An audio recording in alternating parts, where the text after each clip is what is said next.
एक बार की बात है कि एक जगह दो राजा राज्य करते थे। उनमें से एक राजा के बहुत सुंदर बेटा था और दूसरे राजा के बहुत सुंदर बेटी थी। दोनों राजाओं के बच्चे शादी के लायक थे, इसलिए दोनों राजा अपने अपने बच्चों के लिए जीवन साथी ढूंढने के लिए लोगों को भेज रहे थे। किस्मत की बात कि दोनों राजाओं के दूत आपस में मिले और बातचीत के बीच उन्होंने एक दूसरे को अपने अपने उद्देश्य बताए। उन दोनों को यह सुनकर बड़ा आश्चर्य हुआ जब उनको यह पता चला कि दोनों के बाहर निकलने का उद्देश्य एक ही था और दोनों राजा भी आपस में एक दूसरे की टक्कर के थे। इस तरह राजकुमार और राजकुमारी का जोड़ा बहुत अच्छा बनता था।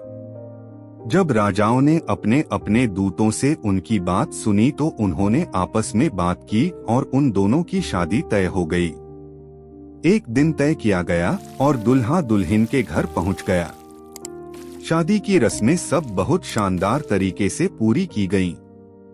लेकिन उनकी खुशियों पर एक बादल छा गया। उनकी खुशी कितने कम समय के लिए थी। जब दुल्हा अपनी दुल्हन को लेकर घर लौट रहा था तो रात को वह एक बागीचे में रुका। इत्तेफाक से वह बागीचा परियों का था। ये परियां रात को वहां आती थीं। उस रात जब वे वहां आईं तो वहां राजकुमार को देखकर वे उससे प्रेम कर बैठीं। उन्होंने उसको अपना बनाने का सोच लिया। उन्होंने उस पर ऐसा जादू डाला कि वह मौत जैसी गहरी नींद सो गया। अगली सुबह राजकुमारी और दूसरे लोगों ने उसको उठाने की बहुत कोशिश की पर सब बेकार। उन सबको लगा कि वह तो उन्होंने उसका दुख मनाया और उसके लिए रोए जैसे कि लोग किसी लिए रोते हैं जिससे वे अब कभी बात नहीं कर पाएंगे। यह उनके लिए बड़ी मुश्किल की घड़ी थी। तभी वहां पर सूडाब्रोर और बूडाब्रोर दो चिड़ियां आईं और जहां लोग राजकुमार के लिए रो रहे थे उस जगह के पास ही एक पेड़ की शाख पर आकर बैठ गईं और आपस में बातें करने लगीं। सूडाब्रोर बोला, इन लोगों को इस राजकुमार को दफन नहीं करना चाहिए। बूडाब्रोर बोला, क्यों? सूडाब्रोर बोला, क्योंकि यह अभी मरा नहीं है। शायद कुछ दिन में ही यह जिंदा हो जाएगा।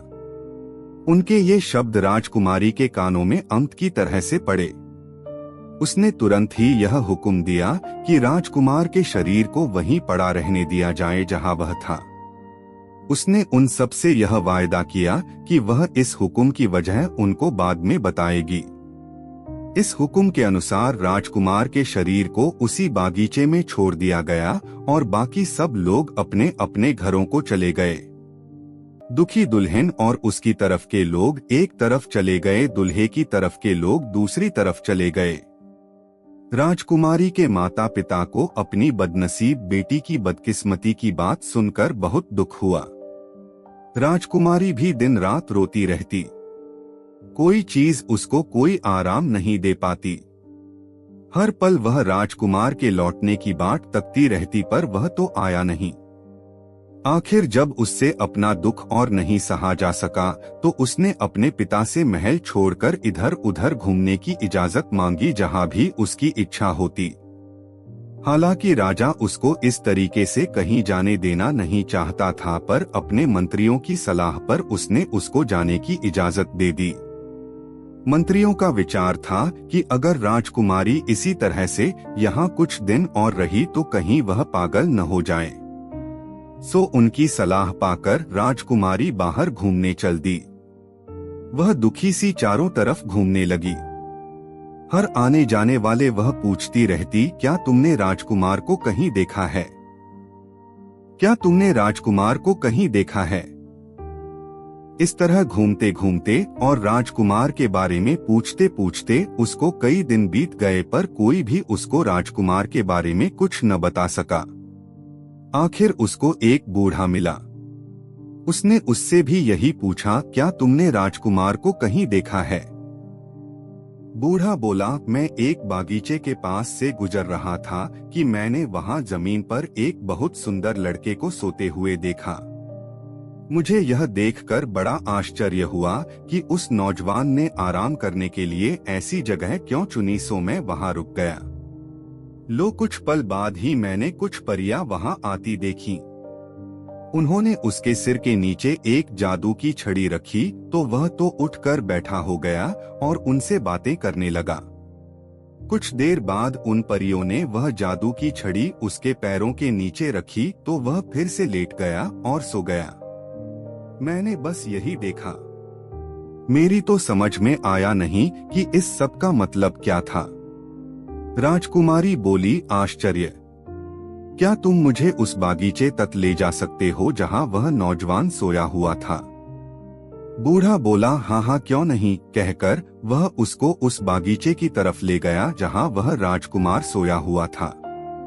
जब वे वहां पहुंचे तो राजकुमार का शरीर वहां दिखने में बेजान जैसा पड़ा हुआ था। राजकुमारी ने देखा कि जादू की छड़ी अभी भी राजकुमार के पैरों के नीचे रखी हुई थी। उसने तुरंत ही वह छड़ी उसके पैरों के नीचे से निकाल ली और उसके सिर के नीचे रख दी। जैसा कि उस बूढ़े ने उसे बताया था, वह राजकुमार उठकर बैठा हो गया। उठते ही उसने राजकुमारी से पूछा, तुम कौन हो? राजकुमारी बोली, मैं तुम्हारी पत्नी हूँ। क्या तुम मुझे नहीं जानते? राजकुमार ने पूछा, तुम यहाँ आई कैसे? राजकुमारी बोली, इन बूढ़े बाबा की सहायता से, कहकर उसने उस बूढ़े की तरफ इशारा कर दिया जो डर के मारे कुछ दूरी पर खड़ा था। वह फिर बोली, आओ उठो और जल्दी से इस भयानक जगह से कहीं दूर चलो। राजकुमार बोला, अफसोस, मैं नहीं जा सकता। परियों को मेरे यहाँ न होने का बहुत जल्दी ही पता चल जाएगा। वे मेरे पीछे पीछे आकर मुझे ढूंढ लेंगी और मुझे, अगर तुम मुझे प्यार करती हो तो यह छड़ी तुम मेरे पैरों के नीचे रख दो और यहाँ से चली जाओ। नहीं, कभी नहीं, ऐसा नहीं हो सकता। राजकुमार बोला, तो फिर ऐसा करो कि तुम इस पेड़ के खोखले तने में छिप जाओ, क्योंकि तुम यहाँ सुरक्षित नहीं हो। परियां यहाँ कभी भी आ सकती हैं। राजकुमारी ने वैसा ही किया। जैसे ही वह पेड़ के खोखले तने में जाकर छिपी, परियां वहां आईं। उनमें से एक बोली, ओ यहाँ किसी आदमी की खुशबू आ रही है। दूसरी बोली, लगता है यहाँ कोई आदमी आया है। कहकर 2-3 परियां उस आदमी की खोज में इधर उधर गईं जो उनकी जगह देख गया था, पर उनको कोई मिला नहीं। उसके बाद उन्होंने राजकुमार को जगाया और उससे पूछा कि क्या वह किसी आदमी को जानता था जो उसके आसपास घूम रहा हो। राजकुमार ने साफ मना कर दिया कि उसने किसी आदमी को वहां आसपास घूमते नहीं देखा। वे बोली, पर हमारा पक्का विश्वास है कि यहाँ कोई आदमी आया था, क्योंकि आदमी की खुशबू हवा में फैली हुई है। कोई बात नहीं, हम लोग कल यह जगह छोड़कर किसी दूसरी जगह चले जाएंगे। सो अगली सुबह परियों ने सारा बागीचा देखा, क्योंकि वह बागीचा बहुत बड़ा था, और अपने लिए कोई दूसरी जगह ढूंढ ली जहां उनको लगा कि वहां कोई आदमी नहीं आ पाएगा। जब वे वहां नहीं थीं, तो राजकुमार ने राजकुमारी से कहा, प्रिय, अब तुम क्या करोगी? वे मुझे किसी दूसरी जगह ले जाएंगी और मैं फिर तुम्हें कभी भी नहीं देख पाऊंगा। बहादुर राजकुमारी बोली, नहीं, ऐसा कभी नहीं होगा। तुम देखना, मैं कुछ फूल इकट्ठा करूंगी। तुम जब यहाँ से जाओ तो इन फूलों को अपने पीछे पीछे बिखेरते जाना, जिससे मुझे पता चल जाएगा कि तुम कहाँ गए हो। कहकर राजकुमारी ने राजकुमार को एक खास किस्म के फूलों का एक गुलदस्ता लाकर दिया। राजकुमार ने उन फूलों को अपने कपड़ों में छिपा लिया और राजकुमारी फिर से अपने उसी पेड़ के खोखले तने में जाकर छिप गई। कुछ देर बाद परियां फिर वहां आईं और राजकुमार को उन्होंने अपने पीछे पीछे आने के लिए कहा।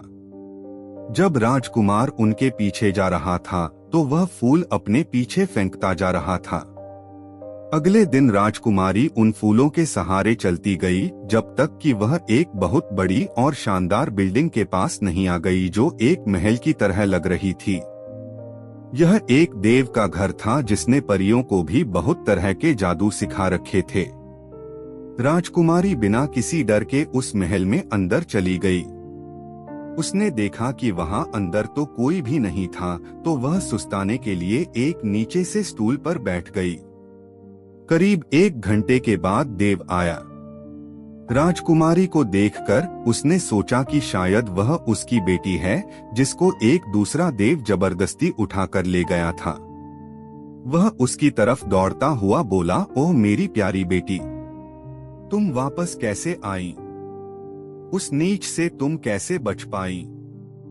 राजकुमारी ने तुरंत ही हालात का अंदाजा लगा लिया। वह बोली, जब वह सो रहा था पिताजी, तब मैं वहां से भाग निकली। कुछ समय तक राजकुमारी देव के पास रही। वहां उसको देव और परिया देव की बेटी ही समझते रहे। वह वहां जो चाहती वह करती थी और जहां चाहती वहां जाती थी।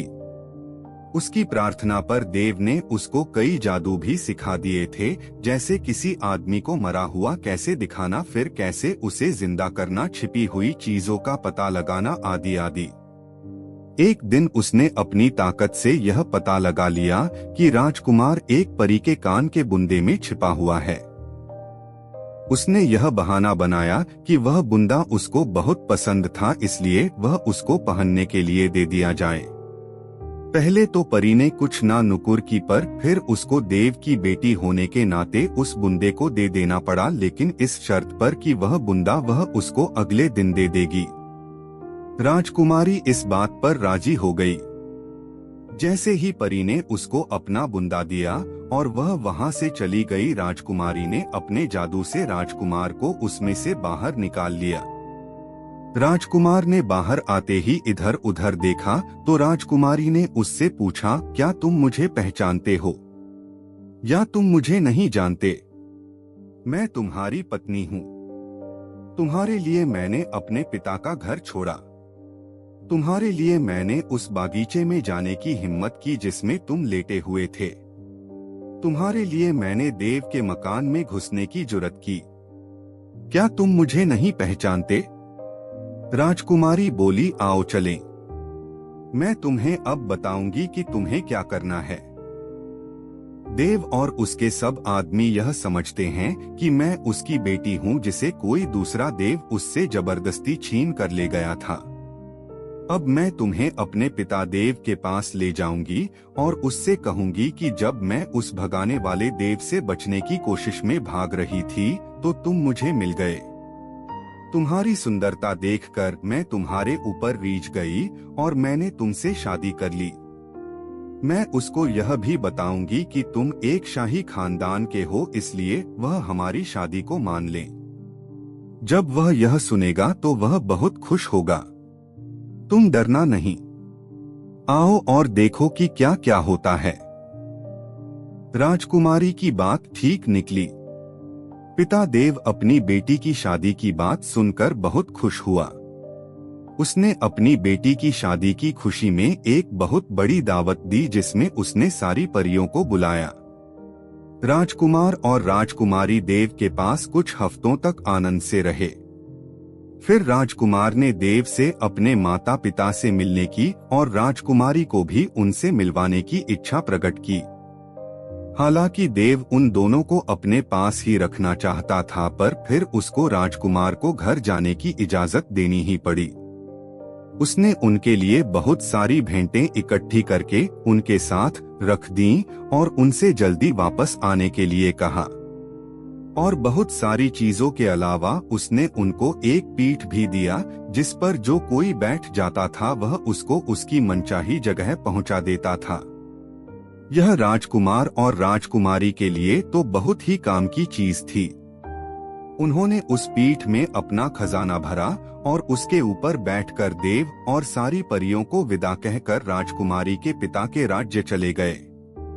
वे जल्दी ही वहां पहुंच गए, क्योंकि राजा की बेटी घर वापस लौट आई थी और उसका पति भी मरा नहीं था, जिंदा था और ठीक था और उसके साथ था। सो उस दिन महल में ही नहीं बल्कि सारे शहर में बहुत खुशियां मनाई गईं।